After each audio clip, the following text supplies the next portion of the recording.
परों को खोल, जमाना उड़ान देखता है, जमी पे बैठ के क्या आसमान देखता है, मिला है हुस्न तो इस हुस्न की हिफाजत कर, संभल कर चल तुझे सारा जहां देखता है। चलिए आगे इसी के हिसाब से आगे चलें। शायरी नहीं चलेगी, बस जितनी थी चल गई।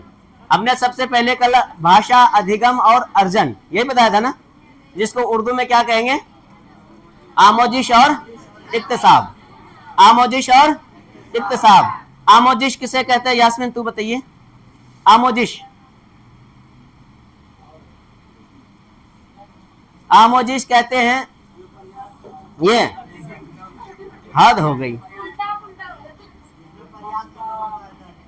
ऐसी जुबान जिसको कोशिश करने के बाद सीखी जाती है, चाहे उसमें किताबों का इस्तेमाल करो, उस्ताद हो कि स्कूल हो या खानका मदरसे कुछ भी हो, यानी कि किसी न किसी जरिए से आप जो भाषा सीखते हैं कोशिश करने के बाद, ऐसी भाषा को हम कहेंगे आमोजिशी जुबान। ऐसी भाषा को, ऐसी जुबान को क्या कहेंगे, आमोजिशी जुबान। और दूसरा है इक्तिसाब। इक्तिसाब के बारे में क्या बताया था, जो जुबान अपने आप परिवार से, माहौल से, मुआशरे से, दूसरों से सीख करके, दूसरों की बात सुनकर नकल करके जो बच्चे जुबान सीख लेते हैं, ऐसी जुबान को कहते हैं इक्तिसाबी जुबान। ऐसी जुबान को कौन सी जुबान कहेंगे, इक्तिसाबी जुबान। इक्तिसाबी जुबान को दूसरा क्या नाम है, हुसूलियाबी, और कौन सा, तहसीली जुबान। ठीक है, आगे चले, कहां तक पढ़ाई हो चुकी थी।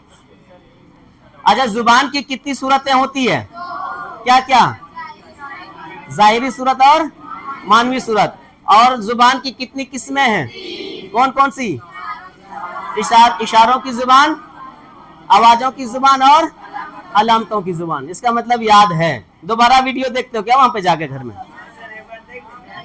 देखना, इसीलिए तुमको याद नहीं है। देखो देखिए वो क्या आता है, दोबारा वीडियो देखने से क्या होगा कि जो बातें आप कंसंट्रेशन के साथ यहाँ पर नहीं सुन पाए हो, वहां घर में दोबारा सुन पाओगे, तो वो बातें याद आ जाएगी। चलिए, जुबान की कितनी सूरतें हैं, किस्में कितनी, 3 है नी। अब कौन कौन सी किस्म थे, आवाजों, इशारों की जुबान, आवाजों की जुबान और अलामतों की जुबान। सबसे पहले इशारों की जुबान में भी कितनी जुबानें थी, कौन कौन सा, बसरी, समात और लम्स। ऐसे इशारा जो हम आवाज सुनिए, देखकर इशारा देखकर पता चलता है कि सामने वाले किस चीज का इशारा कर रहा है, किस बातों के लिए इशारा कर रहा है। जब आपको वो बातें पता चल जाए तो ऐसे इशारा को कौन सा इशारा कहेंगे, बसरी इशारा। और दूसरा क्या है, समात, यानी कि वो इशारा जो हम सुनकर पता करते हैं, ऐसे इशारा को कौन सा इशारा कहते हैं, समात इशारा। जैसे हॉर्न बजाना, दस्तक देना, बारात शादी में पटाखा छोड़ना, ये सारी क्या है, ये समात इशारा है। जैसे कि घर के बाहर कोई आया, कुंडी खड़खड़ाया, ये कौन सा इशारा हुआ, समात इशारा हुआ। दूसरा क्या, तीसरा क्या है, लम्स। लम्स का छू कर, यानी कि टच, यानी टच करना जरूरी होता है, कहनी मारना, चुटकी काटना, ये सब कौन सा होता है, लम्स में आता है। कहनी मारने का मतलब ऐसे नहीं मारना है, बस इशारा खत्म, वो दुनिया से चले जाएंगे। आगे चलें। अच्छा, अलामतों की जुबान किसे कहते हैं, तुमको बताया, तुम्हारी थी कल क्लास, नहीं, तुम बताना अलामतों की जुबान किसे कहेंगे, बाद में आई थी, तुम बताओ अलामतों की जुबान, अलामतों की जुबान किसे कहेंगे,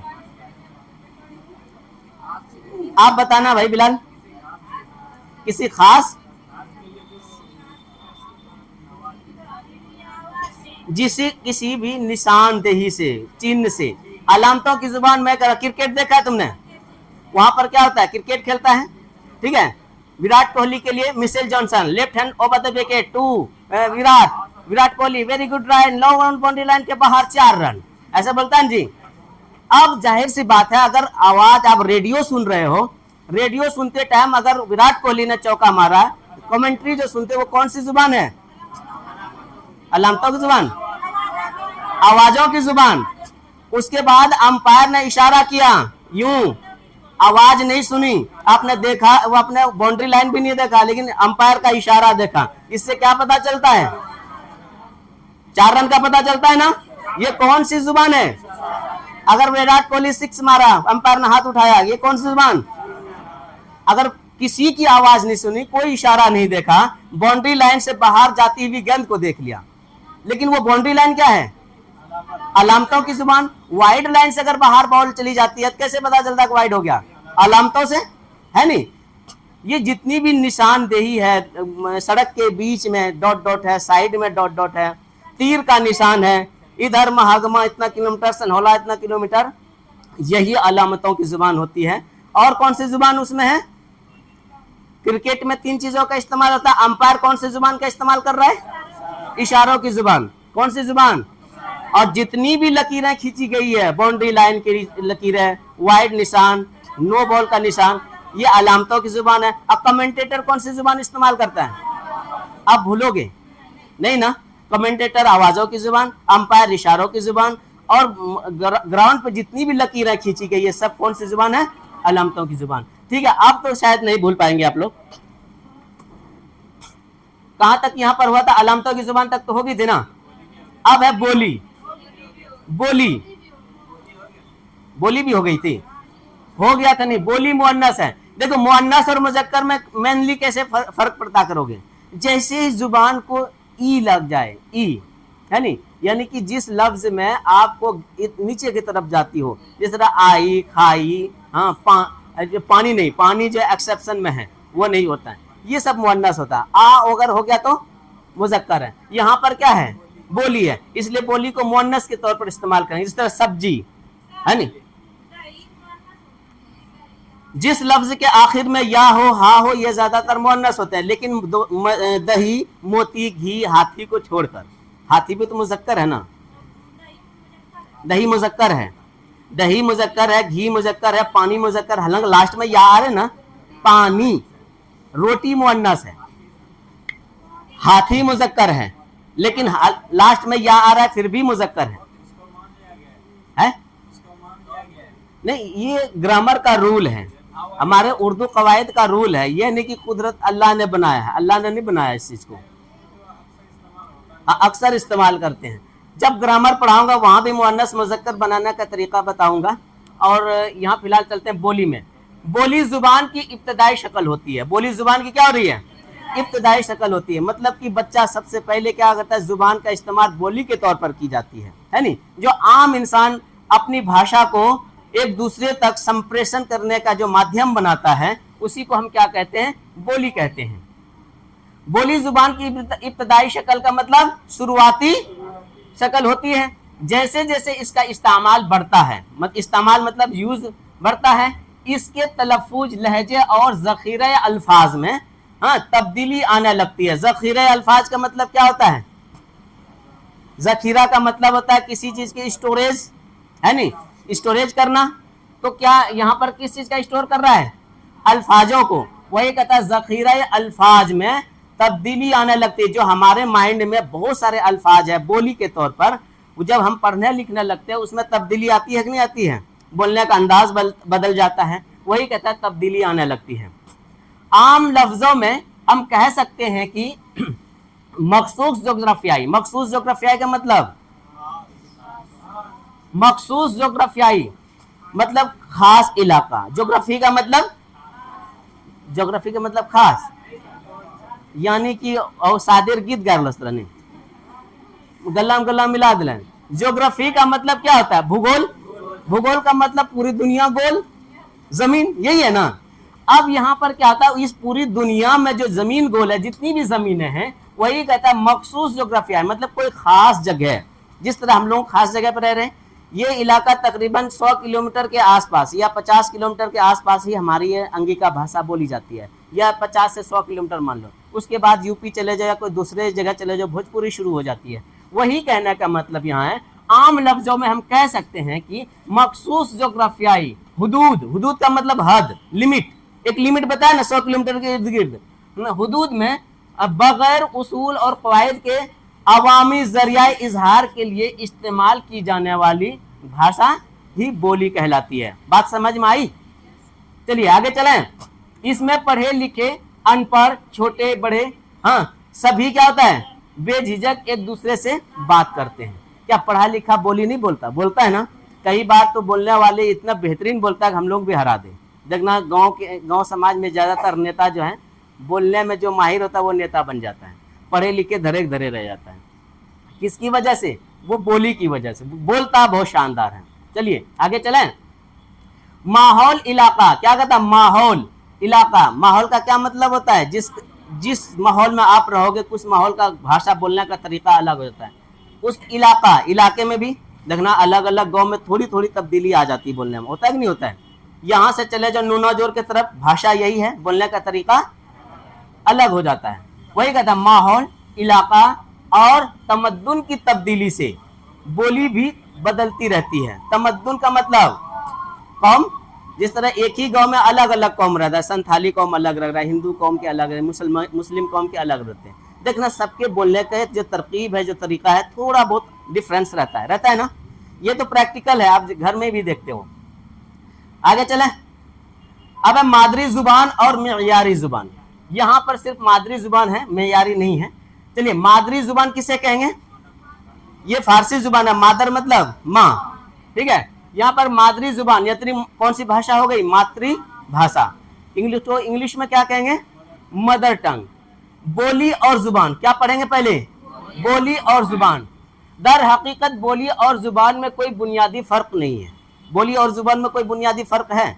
अगर मैं कह दूं कि 1 किलो जिलेबी लेके अपना भाषा बोलबो, हाँ 1 किलो जिलेबी लान, हाँ लान, और उसी भाषा को हम कहेंगे 1 किलो जिलेबी लेके आओ, तो क्या लेके आओगे?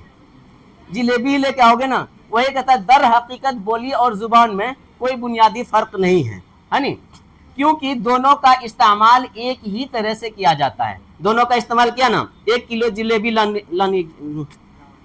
लानी था, हाँ, तो वही उर्दू में बोल दो 1 किलो जिलेबी लेके आओ, दोनों का माने एक जैसा ही हुआ ना, 1 किलो जिलेबी ही लेके आओगे। लेकिन बोली जुबान के मुकाबले एक छोटे इलाके या किसी मखसूस गिरोह के दरमियान बोली जाती है। अब मैंने क्या कहा? जुबान की कोई एरिया महदूद नहीं है, हद नहीं है। उर्दू अगर हमारे हिंदुस्तान में, पाकिस्तान में भी है, अब क्या नाम है, क्या नाम, वहाँ भी, अफगानिस्तान में भी है, मतलब कि अमेरिका में भी उर्दू पढ़ाई होती है कि नहीं होती है। तो वही जुबान की कोई एरिया लिमिट नहीं है, वो अनलिमिट है। लेकिन बोली का एरिया क्या है? लिमिट है। चलिए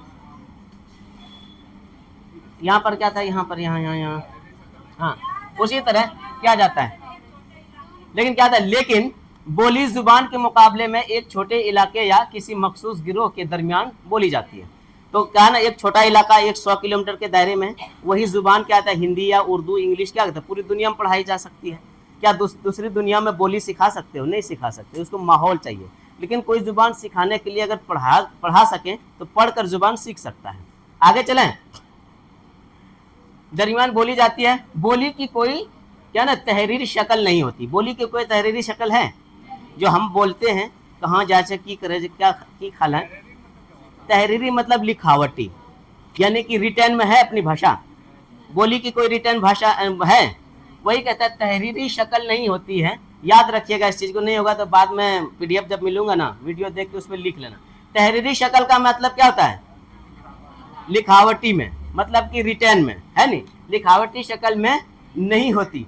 और इसकी कोई मुनज़्ज़म शक्ल और जवाबित नहीं होते। मतलब मुनज़्ज़म शक्ल मतलब एक जैसी शक्ल, मुनज़्ज़म शक्ल का मतलब एक जैसी शक्ल। क्या एक जैसी शक्ल है?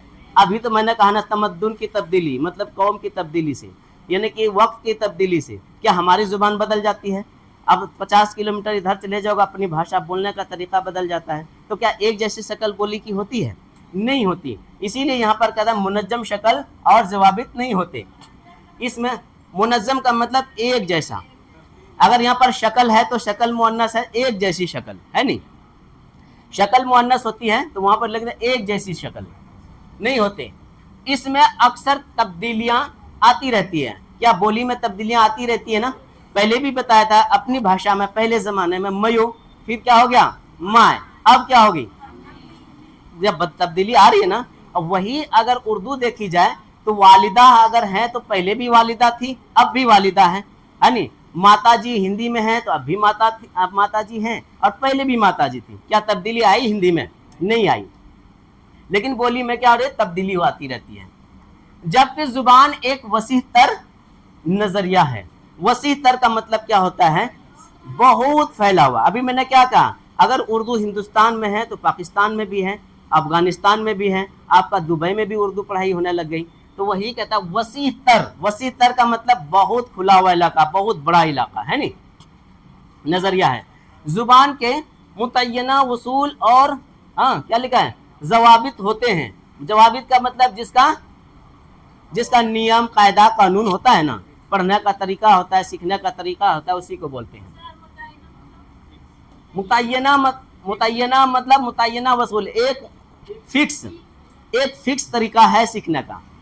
नहीं समझे, मुतय्यना वसूल है मतलब उर्दू का अलिफ से या तक पढ़ोगे, फिर अलिफ जबर आ, बा जबर बा पढ़ोगे, फिर अलिफ पे सो, बे पे सो पढ़ोगे कि नहीं पढ़ोगे, एक वसूल के तहत ही पढ़ोगे ना। उसी तरह वही कहता है मुतय्यना वसूल होते हैं।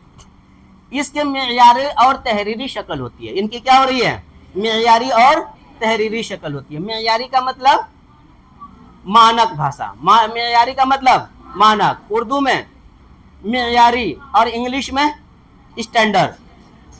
और क्या मेयारी और तहरीरी शक्ल होती है। जो जुबान होती है उसकी तहरीरी शक्ल होती है, मतलब लिखने पढ़ने में वो काम आता है। और जो अपनी भाषा, जो इलाकाई भाषा है, वो उनका क्या आता है, वो तहरीरी शक्ल में नहीं होती, वो मेयारी नहीं होती। ठीक है, आगे चलते हैं। इसका हल्का वसी तर होता है। इसका हल्का क्या होता है, वसी तर। हल्का मतलब हसाए, इलाका, हल्का मतलब इलाका। वसी तर का मतलब बहुत बड़ा, वसी तर का मतलब बहुत बड़ा, मतलब इनकी कोई लिमिटेशन नहीं है कि इसका इलाका कहां तक फैल सकता है। किसी जमाने में उर्दू की शुरुआत एक मेरठ या दिल्ली से स्टार्ट हुई ना, होते होते होते अभी पूरी दुनिया में उर्दू चली गई। आगे चलें। वसी तर का मतलब बहुत बड़ा इलाका। आगे चलते हैं। मादरी जुबान, यहां पर क्या पढ़ेंगे, और यहां पर क्या पढ़ रहे थे, बोली और जुबान। अब यहां पर पढ़ेंगे मादरी जुबान। प्रोफेसर गुलाम अल सदैन के मुताबिक, किसके मुताबिक, प्रोफेसर गुलाम अल सदैन के मुताबिक मादरी जुबान वो होती है जो बच्चा अपनी माँ के दूध के साथ पीता है। दूध के साथ पी सकता है क्या, कहने का मतलब है जब बच्चा पैदा होता है उसी समय न किसी जुबान को सुन रहा होता है, लेकिन वो बोलता नहीं है। वो अभी सेंस नहीं लगा पाते हैं कि क्या बोल रहे हैं, नहीं बोल रहे हैं, वो मुंह जुबान से जवाब भी नहीं दे सकते, लेकिन आवाज सुनता है। कई पिछले क्लास में कह रहा सर बच्चा अगर आवाज सुनता जवाब क्यों नहीं देता। हम कहे अच्छा ठीक है, तुम बच्चे को सुला लो और बगल में एक पटाखा छोड़ दो, एकदम चौंकेगा, रोना शुरू कर देगा। डर गया ना, इसका मतलब आवाज को तो सेंस कर रहा है, किससे हमको रोना है, किससे हमको नहीं रोना है। छोटा सा बच्चा डांट के देखना तुरंत मुंह फुला लेगा। बच्चे आज तो और ज्यादा तेज हो गया। आगे चलें। मादरी जुबान वो होती है जो बच्चा अपनी माँ के दूध के साथ क्या हो रहा है, पीता है। ये किसका मानना है भाई, प्रोफेसर अल सदैन का।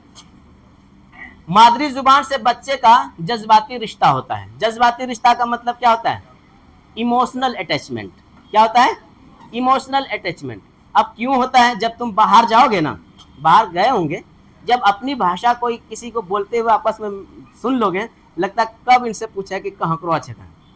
मुझे लगता था ऐसा, कार रुकवा के हम पूछ लेते थे भाई कहाँ से हो, पूछते ना, कार भाई ड्राइवर साहब कार रोको, कार रुकवा के पूछते थे कहाँ से हो, कहता हम बिहार से हैं।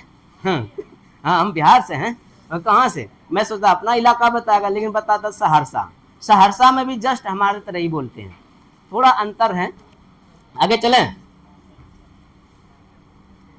और इस जुबान में दी जाने वाली तालीम को बच्चा क्या होता है, जल्दी सीखता। किस जुबान में, मादरी जुबान में। शुरुआती तालीम बच्चों को मादरी जुबान में आसानी से दी जा सकती है। क्या ये बात सच है ना, लेकिन हम लोग आजकल कौन सी जुबान में तालीम दे रहे हैं, इंग्लिश मीडियम। उनके चार्जेस भी कितना, 10,000 रुपये महीना। इधर यानी कि अंदर घर से भी परेशान, फीस जमा करानी है, और बच्चे को सब कुछ समझ में भी नहीं आता, रट्टा लगा रहा है। जबकि यहाँ पर क्या कर रहा है, शुरुआती तालीम बच्चों को मादरी जुबान में आसानी से दी जा सकती है, लेकिन हम बच्चों के लिए मुश्किलात में डाल देते हैं, मुश्किलों में डाल देते हैं। और बच्चे आसानी से तालीम हासिल करने में क्या कर रहे हैं, कामयाब भी होते हैं। इंग्लिश मीडियम वाले हमारे जितने भी साथी थे बचपन का, आज किसी ने भी मैट्रिक भी पास नहीं कर सका। हम सच में बचपन में सोचते थे, वो लोग आते ही ट्विंकल ट्विंकल लिटिल स्टार करता, मुझे लगता काश मैं भी वहाँ ही जाता, लेकिन मुझे मदरसा भेजता था। चल मदरसा भी गया तो भी फायदा है आज की डेट में। ये उर्दू की जानकारी नहीं होती तो आज के सामने उर्दू थोड़ी पढ़ा पाता, बिल्कुल मुश्किल था। एक बच्चे की एक से ज्यादा भी मादरी जुबान हो सकती है क्या? एक से ज्यादा मादरी जुबान बच्चों को हो सकती है क्या? हो सकती है ना। मान लो कि मेरी वाइफ बंगला बोलती है और मैं अंगिका बोलता हूँ, और कहाँ बस गया जाके, हरियाणा में या पंजाब में, तो माँ से क्या कौन सी भाषा सीख लेगा? बंगला। और मेरे से अंगिका, और जो पंजाब में रह रहा हूँ तो और कौन सी भाषा सीख लेगा? वो पंजाबी। तो इसका मतलब यह है कि एक से ज्यादा जुबान भी मादरी जुबान हो सकती है। चलिए आगे चलें।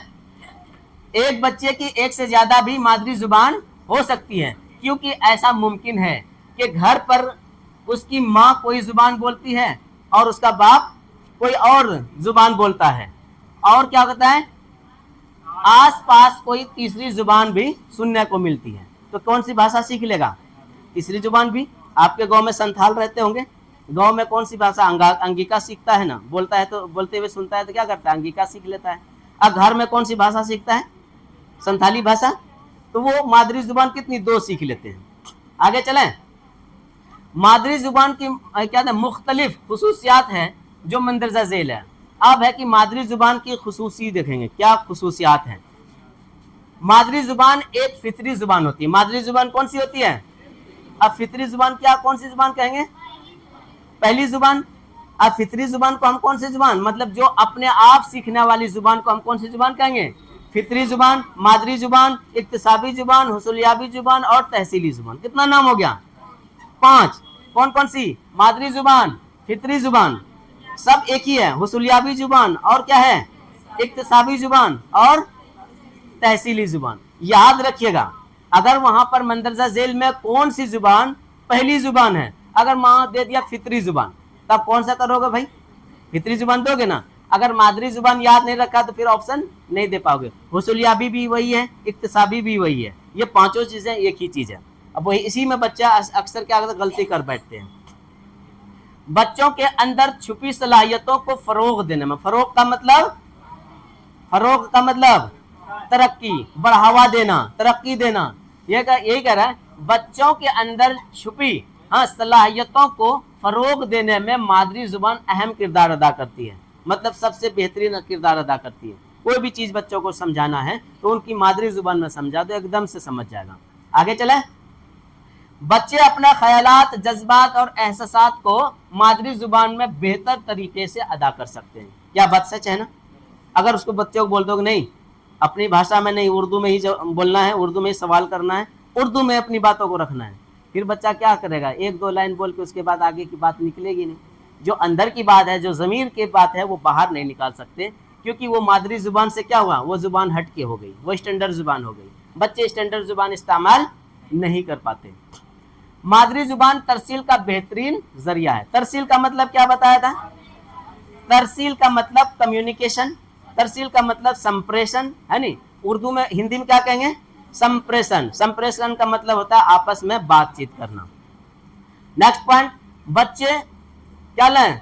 तस्वीरात को मादरी जुबान में, तस्वुरात नहीं, बच्चे तस्वुरात को मादरी जुबान में बेहतर तरीके से समझते हैं। तस्वुरात का मतलब क्या होता है?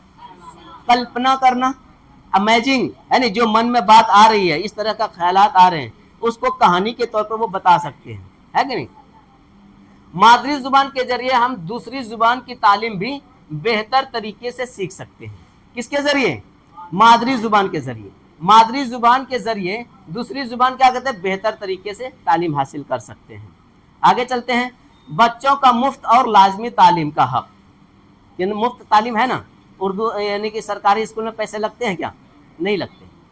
बच्चों का मुफ्त और लाजमी तालीम का हक 2009 यानी क्या होता है? RTE act, right to education, इसका क्या है full form? Right to education, शिक्षा का अधिकार अधिनियम। क्या क्या दिया गया है भाई बच्चों को? देखो, इसमें भी इस बात पर जोर दिया गया है कि जहां तक मुमकिन हो बच्चों को उसकी मादरी जुबान में ही तालीम देनी चाहिए। कहां पर यह जिक्र हुआ है? आरटीई एक्ट में 2009 में किस बात का जिक्र हुआ है? बच्चों को जहां तक मुमकिन हो सके उनको किस जुबान में तालीम देनी चाहिए?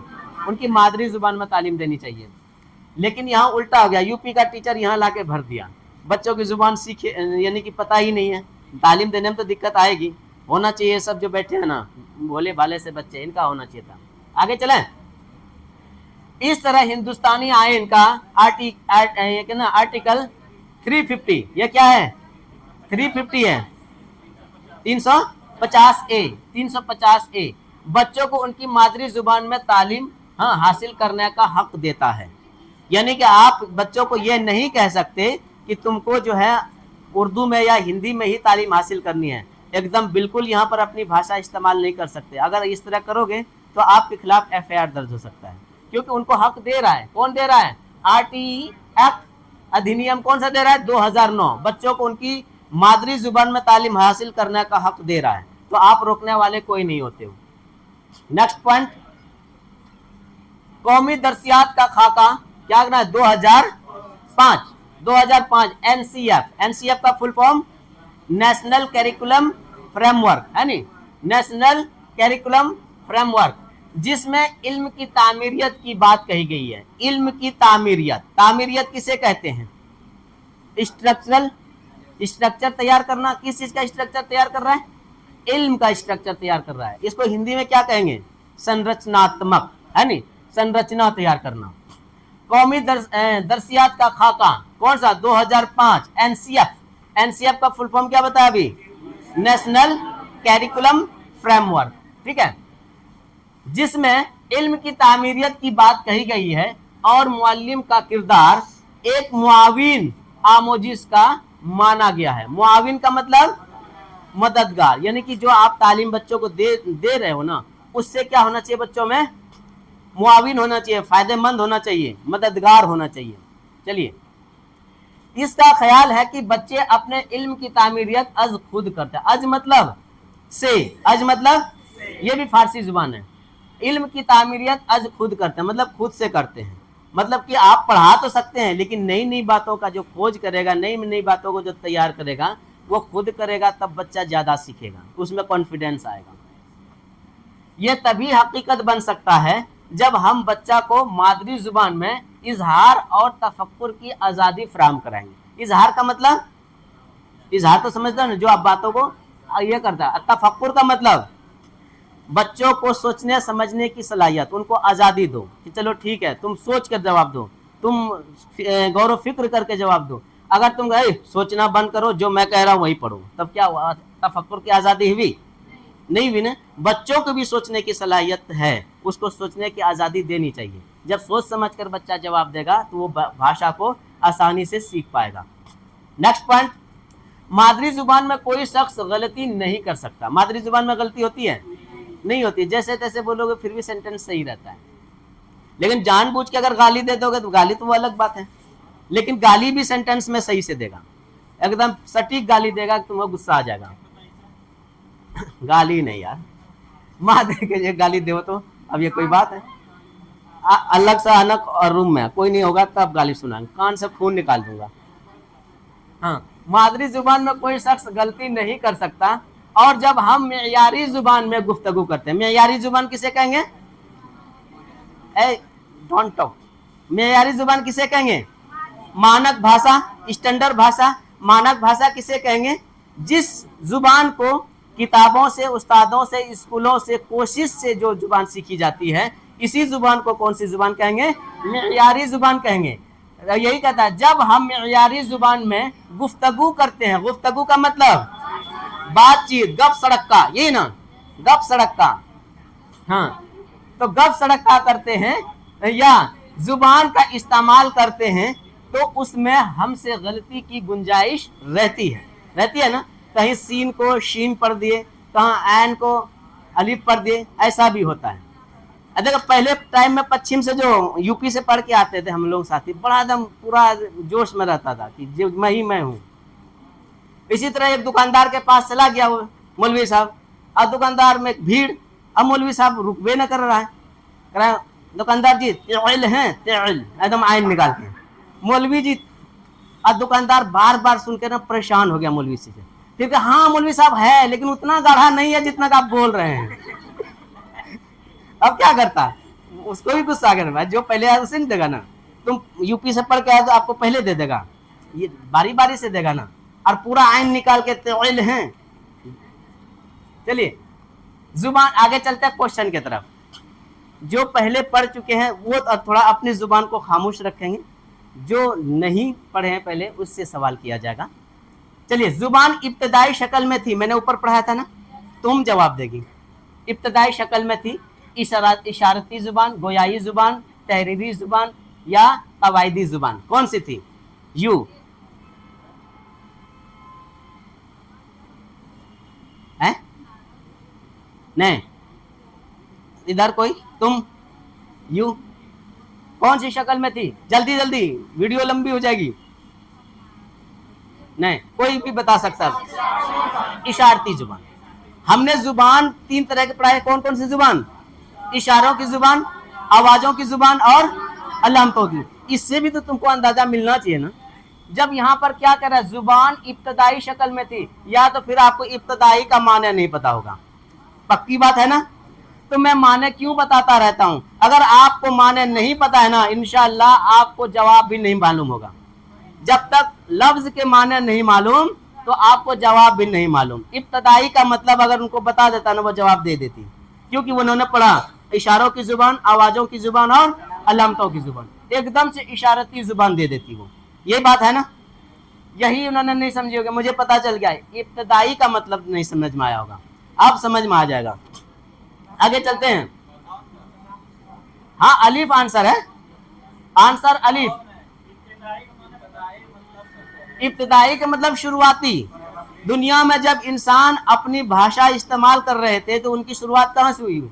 इशारों की जुबान से शुरू हुई। मैंने पहले भी बताया था, अभी भी आदिवासी ज्यादातर जुबान इशारती जुबान इस्तेमाल करते हैं। आधे, लगभग आधा नहीं तो 20-25% तो करते ही करते हैं। हाँ, आगे चलें।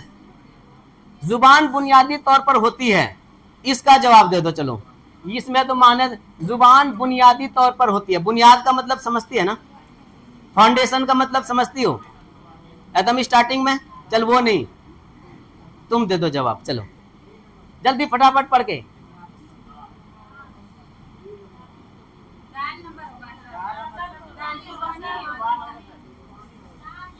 चलिए, जुबान बुनियादी तौर पर होती है, कौन जो होती है? जबानी होती है। बुनियादी जुबान बोली बोलते हैं ना, जबानी बोलते हैं या लिख के बोलते हो? जबानी बोलते हैं, जुबान से जो आवाज निकलती है। तो दाल नंबर सही आंसर है। आगे चलते हैं। बच्चे को जुबान से किस शक्ल में मुतारिफ करवाया जाता है? मुतारिफ का मतलब क्या होता है? तारुफ कराना। तो किस में तारुफ कराते हैं? बातचीत के जरिए कराते हैं, ठीक है। बच्चे को जुबान से किस शक्ल में मुतारिफ करवाया जाता है? तो बातचीत में करवाया जाता है। चौथा नंबर, गैर लफ्जी तरसील होगी। गैर लफ्जी तरसील होगी। तरसील का मतलब क्या बताया था? तरसील का मतलब संप्रेषण, कम्युनिकेशन। तो कौन सा बताया था? अलिफ नंबर। अब दो क्वेश्चन पहले समझो, जो नहीं पहले समझाता समझ लो। गैर लफ्जी तरसील यानी कि जिसमें लफ्ज ही ना हो, उसी को कहेंगे क्या? गैर लफ्जी। जिसमें लफ्ज नहीं हो तो वो को क्या कहलाएगा? गैर लफ्जी कहलाएगा। अब हरकत और सकनात। तो हरकत का मतलब क्या होता है? हरकत का मतलब जो हम हरकतों से, इशारे से बात करते हैं ना, तो क्या उसमें लफ्जों का इस्तेमाल है? नहीं है ना। जो हरकत से हमने, वो सकनात से हमने इस्तेमाल करते हैं, अपनी बातों को इशारों में करते हैं। ऐसे कह दूं किसी को तो क्या करोगे? पानी ला के दोगे ना, है नहीं? तो ऐसे कर दूं तो सब निकल जाओगे, ऐसे करूं तो क्या इसमें लफ्जों का इस्तेमाल कर रहा हूं क्या? इसीलिए गैर लफ्जी तरसील यानी कि वो कम्युनिकेशन जिसमें लफ्जों का इस्तेमाल नहीं कर पा रहे हैं, उसी को हम क्या कहेंगे? गैर लफ्जी तरसील कहेंगे। तो इशारों की जुबान ही गैर लफ्जी तरसील होगी और बाकी नहीं। आगे चलें। जुबान जानने का मतलब, जुबान जानने का मतलब है जुबान के कवायद का जानना। नहीं हो सकता। जुबान के सारे अल्फाज का इल्म जुबान में इजहार व ख्याल की सलाहियत कौन सी होगी? जिम नंबर, बिल्कुल सही जवाब है, जिम नंबर जवाब होगा, क्योंकि जुबान में इजहार और ख्याल की सलाहियत होना चाहिए। आगे चले, 2 नंबर है, 6 नंबर है, 6 नंबर।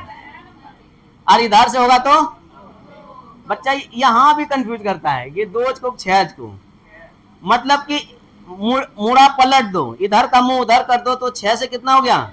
2। इस बात को यकीनी बनाने के लिए जुबान के उस्ताद को क्या करना चाहिए कि तालिबे इल्म अपने माफी अल ज़मीर की अदायगी पूरे तौर से कर सके। अब यहाँ पर इस क्वेश्चन में कुछ माने की जरूरत है कि नहीं? सबसे पहले यहाँ पर क्या,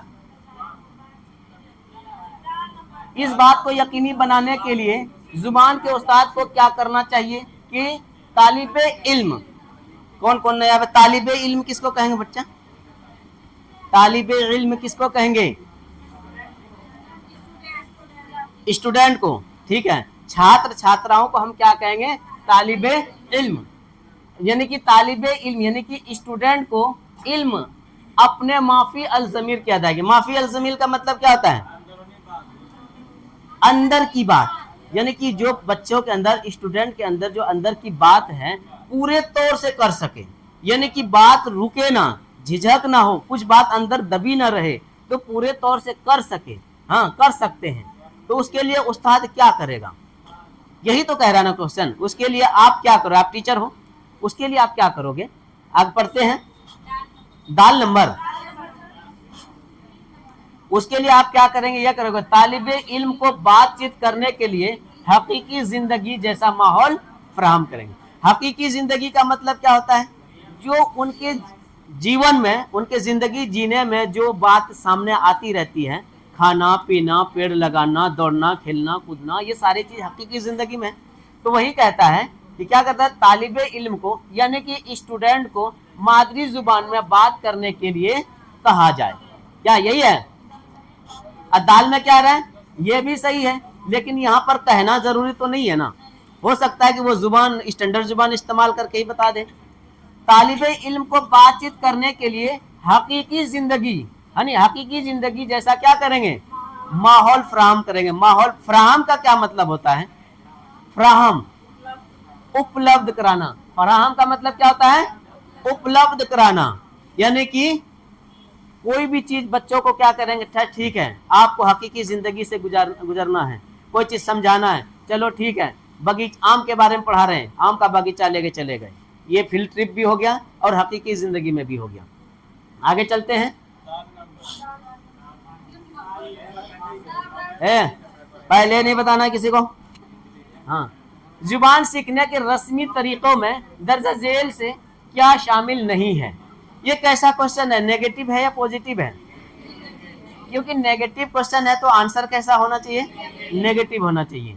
इसमें क्या कहता है? जुबान को सीखने के लिए रस्मी तरीका। रस्मी तरीका किसे कहते हैं? रस्मी तरीका औपचारिक, है नी। जिस भाषा को सीखने के लिए हम क्या कहते हैं? नियम कानून का, कवायदों का इस्तेमाल करते हैं, उसी को रस्मी तरीका कहते हैं। अब शादी भी 2 तरह की होती है, अरेंज मैरिज और लव मैरिज। अरेंज मैरिज में रस्मों का इस्तेमाल करते हैं, है नी, उसमें कायदा कानून होता है, डाला साजना है, मिठाई बनाना है, कसेला लाड़ू बनाना है, बारात लेके जाना, दुल्हन को लेके आना है, हाँ, उसके बाद अरहोतिया बुलाना। तो ये रस्म हुआ ना, ये कौन सी शादी हो गई? ये रस्मी तरीके की शादी हो गई। और लव मैरिज किया तो उसमें कोई कायदा कानून नहीं, चल रे चल। हाँ हाँ, क्या कहा है? लव मैरिज में क्या चाहिए? दहेज चाहिए, कुछ नहीं मिलेगा, दुआ भी नहीं मिलेगी। इसीलिए लव मैरिज ज्यादा सक्सेस क्यों नहीं होता? क्योंकि उनके साथ दुआ शामिल नहीं होती, कितनों का दिल तोड़ के चले जाते हैं। माँ के दिल से ज्यादा प्यारा दिल किसी का हो सकता है? जब उन्हीं के दिल को दुखा के चला जाएगा, तेरी जिंदगी में खुशी कैसे आएगी? आ सकती है क्या? है?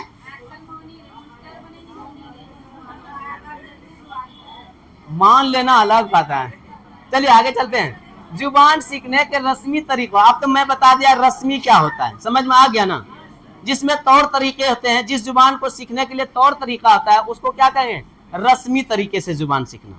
ठीक है, जुबान सीखने के रस्मी तरीकों में दर्जा झेल से क्या शामिल नहीं है? क्या शामिल नहीं है? उस्ताद, उस्ताद तो चाहिए ना रस्मी तरीके में, कि लैब भी चाहिए। लैब किसको कहते हैं? जहां पर प्रैक्टिकली तौर पर जुबान सिखाई जाती है उसी को लैब कहते हैं। स्कूल भी चाहिए, घरेलू माहौल चाहिए क्या? रस्मी तरीके में घरेलू माहौल नहीं चाहिए। तो कौन सा आंसर होगा? दाल नंबर, दाल।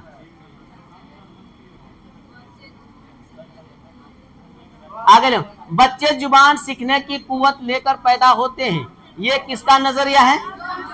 Noam Chomsky. याद रखिएगा, किसका नजरिया है ये? Noam Chomsky.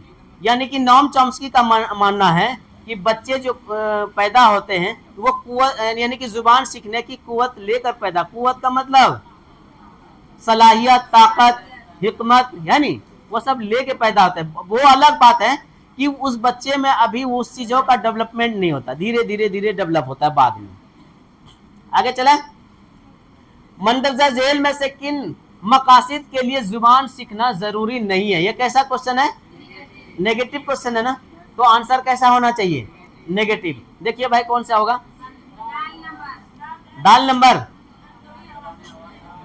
अब देखो, जिंदगी के मुख्तलिफ जरूरियात को पूरा करने के लिए, ये तो जुबान सीखते, ये पॉजिटिव आंसर है, लेकिन मांगा नेगेटिव है ना।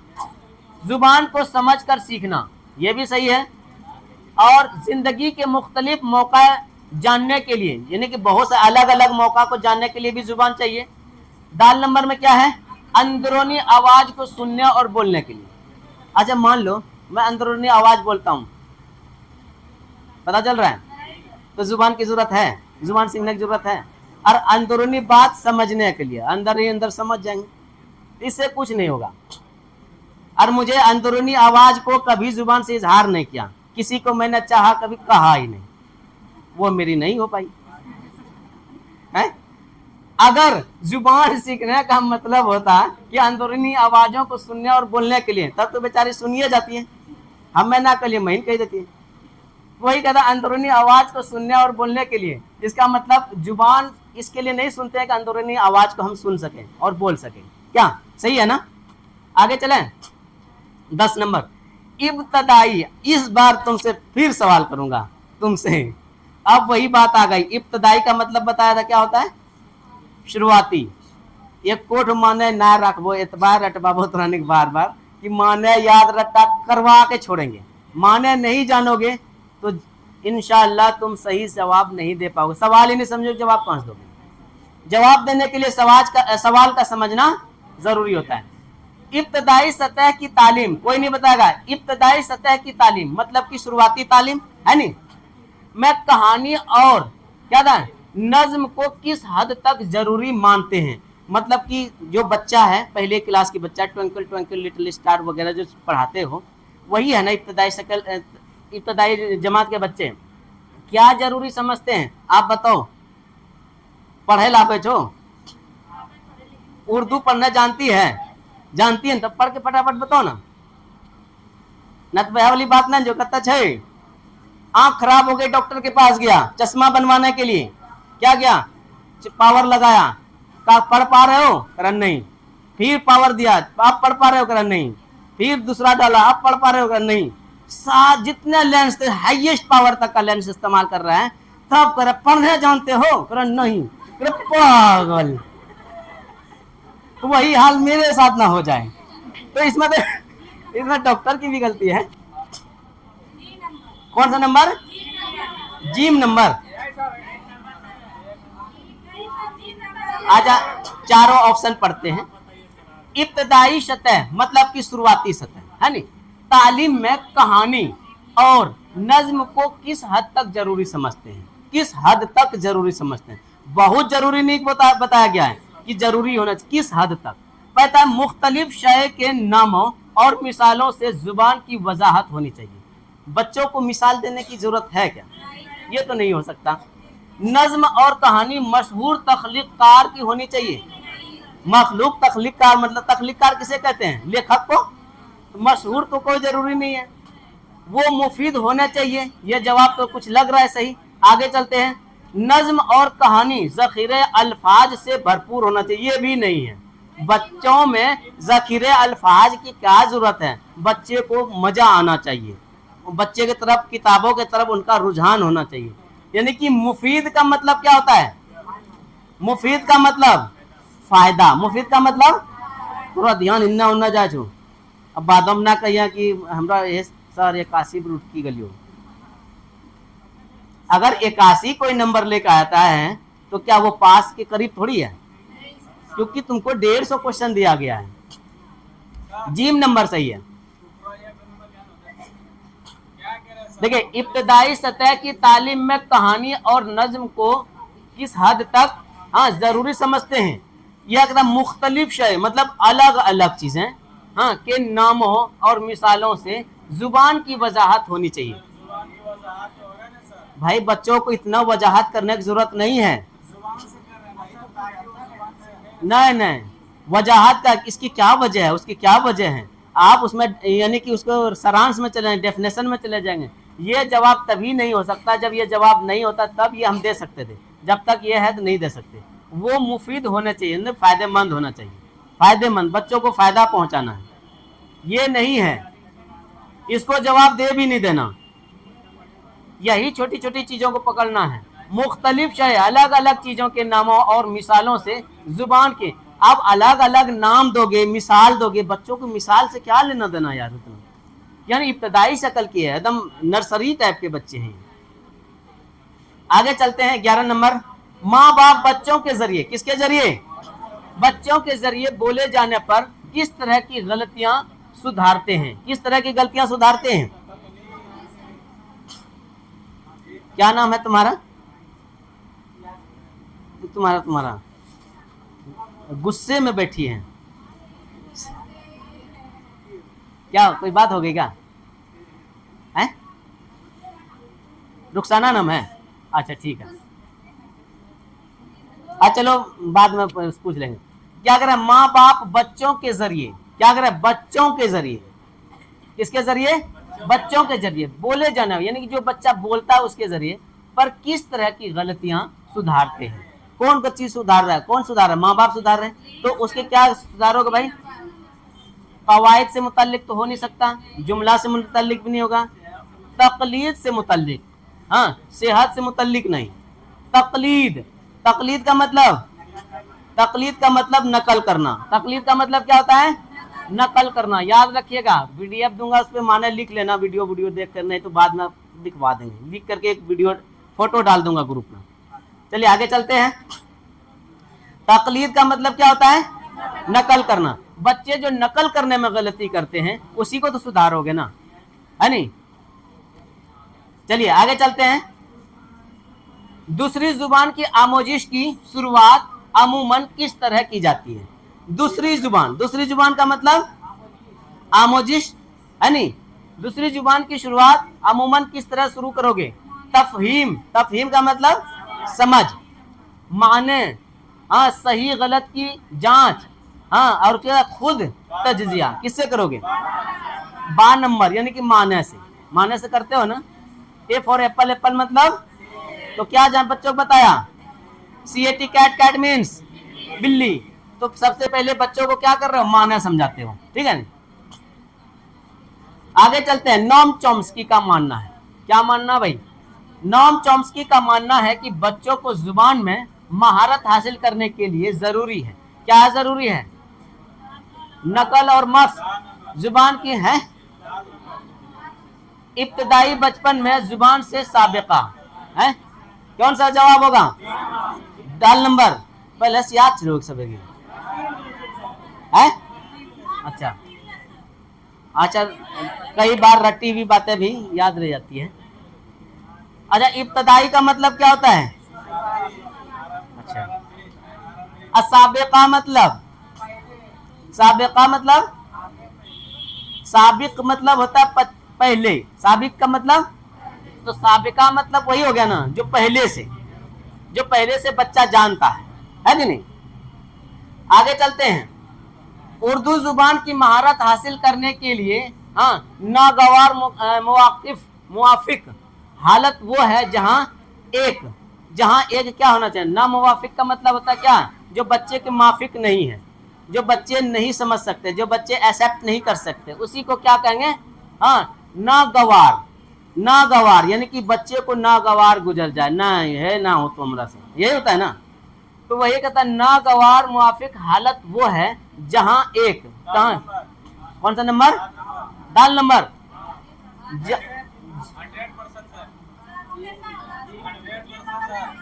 सबसे पहले तो यह बताओ कि ये क्वेश्चन नेगेटिव है कि पॉजिटिव है, नेगेटिव है कि पॉजिटिव है, कुलसुम तुम बताइयो, क्वेश्चन नेगेटिव है कि पॉजिटिव है, क्वेश्चन पॉजिटिव है, तुम क्या बता रहे हो, पॉजिटिव बेसिक खाज में पॉजिटिव करेंगे हैं? जब नागवार हो गया, हाँ, ना मुआफिक हो गया, यानी कि बच्चे भी नागवार भी गुजर रहा है, उसके माफिक भी नहीं है, बच्चे के माफिक भी नहीं है, बच्चे एक्सेप्ट भी नहीं कर सकते, तो नेगेटिव क्वेश्चन हो गया ना।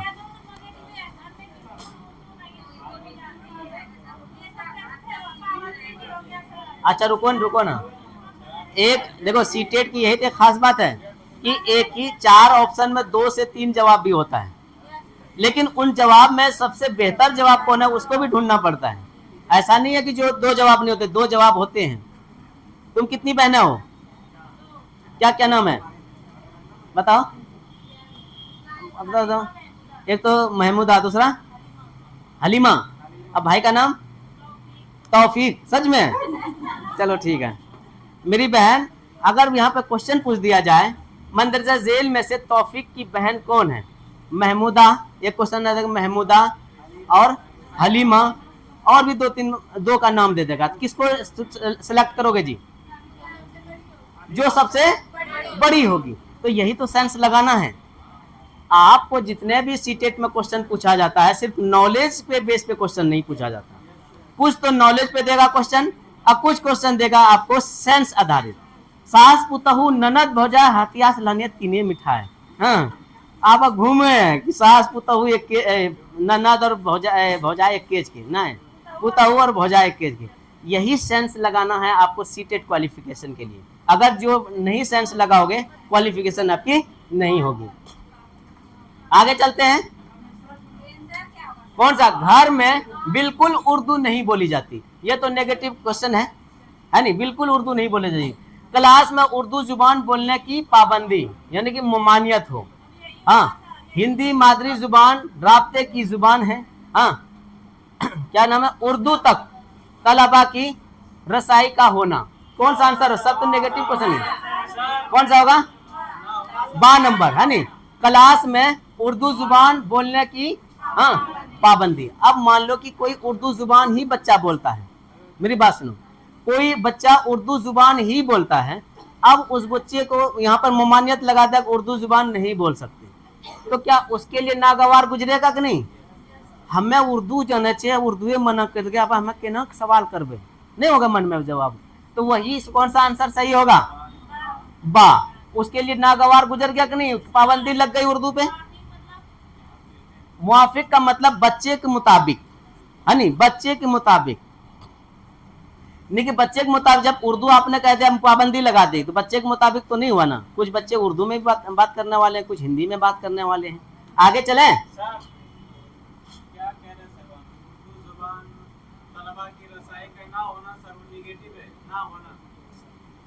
नेगेटिव, देखो मैंने क्या कहा, इसमें तो सभी जवाब है, लेकिन सबसे अच्छा जवाब कौन है,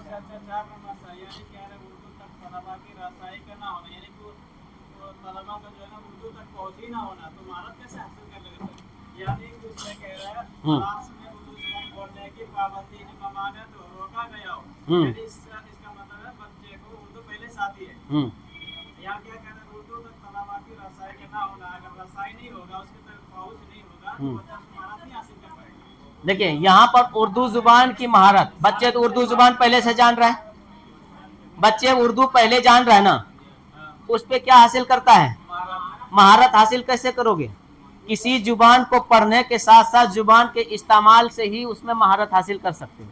इंग्लिश तो बच्चे से पढ़ रहे हो ना, सबसे पहले ए फॉर एप्पल इंग्लिश से ही शुरू करता है बच्चा, लेकिन अभी भी वो इंग्लिश क्यों नहीं बोल पा रहे हैं? क्योंकि प्रैक्टिकल यानी कि आम जिंदगी में उस चीज को इस्तेमाल नहीं कर पाते हैं। वहां पर उर्दू जुबान पर पाबंदी ही लगा दी, तो क्या उर्दू जुबान पर महारत हासिल कर सकता है क्या? नेगेटिव तो सभी है, लेकिन ये सबसे ज्यादा नेगेटिव है। उर्दू वो जानता है, तभी तो महारत हासिल नहीं कर पा रहा है। यानी उर्दू जुबान की महारत हासिल करने के लिए नागवार मुवाफिक हालत वो है जहां एक क्लास में, जहां एक क्लास में उर्दू जुबान बोलने की पाबंदी यानी कि ममानियत हो, यानी कि जहां पर उर्दू आप उर्दू जानते हो, महारत नहीं हासिल की हो, उर्दू पे ही आपकी पाबंदी लगा दी गई, आप उर्दू नहीं बोल सकते, तो उस पर महारत हासिल कर सकते हो क्या? यही सबसे अच्छा जवाब यही पर है। चलिए, नहीं होगा तो हम कल देख करके फिर आएंगे आपके सामने जो बेहतर सवाल होगा। आगे 15 नंबर देखते हैं। मंदरजा झेल में जुबान का सीखना महज मुहर्रिक और जवाब के दरमियान ताल्लुक है नहीं? मुहर्रिक का मतलब क्या बताया था पिछली बार? है मुहर्रिक का क्या मतलब बताया था? क्या? बोलो बोलो बोलो बोलो बोलो क्या? देखो, मंदरजा झेल में जुबान का सीखना महज, महज मतलब सिर्फ, अब मुहर्रिक और जवाब के दरमियान, मुहल्लिम का मतलब अपना प्रस्ताव रखना, है ना? अपना प्रस्ताव रखना, अपनी बात रखना। मान लो बातचीत कहां से शुरू करेंगे? यहीं से शुरू करेंगे ना, जब अपना प्रस्ताव रखेंगे और उसका फिर जवाब आएगा। अपनी बातों को पहले रखेंगे, जब ये तो उसका जवाब आएगा ना जी। हाँ, अपनी बातों, मुहर्रिक और जवाब के दरमियान ताल्लुक है, यानी कि मैंने जो बात आपको कही वही मुहर्रिक है, और जो मुझे जवाब मिला तो वही है जवाबित है नहीं? जवाब के दरमियान, हाँ, दरमियान ताल्लुक है। ये नजरिया किसका है? किसका है भाई? किसका है ये नाम? सही बात है, जल्दी जल्दी बोलो।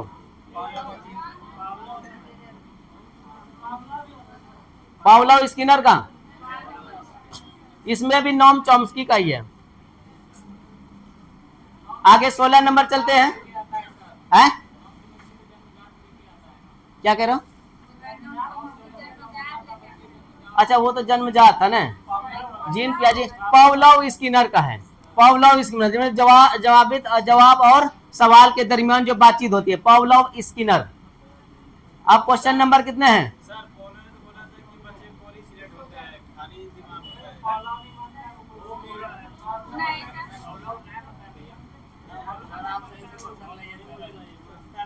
आगे चलते हैं।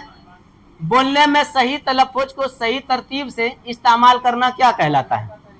क्या करना है? बोलने का तरीका, यानी कि सही अल्फाज को सही तरीके से बोलना क्या कहलाएगा?